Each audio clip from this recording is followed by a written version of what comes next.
Hey, you heard about the new password? Sure, mate. It's King Rules 1234, were capital K.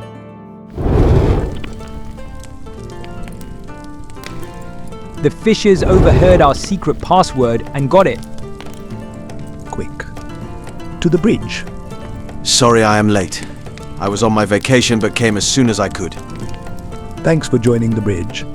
Okay, let's go get the fishers and kick them out. 2 weeks later. So how can we prevent this from happening again?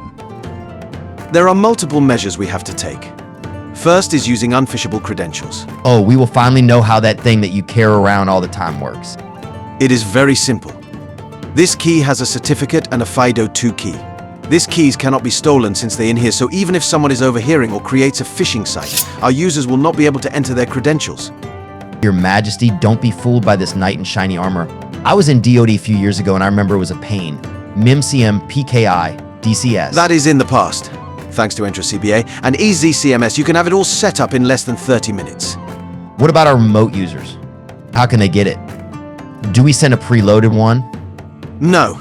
Thanks to EZMS, the user gets their key at home, and they can scan their face and they're government ID'd and bootstrapped by themselves.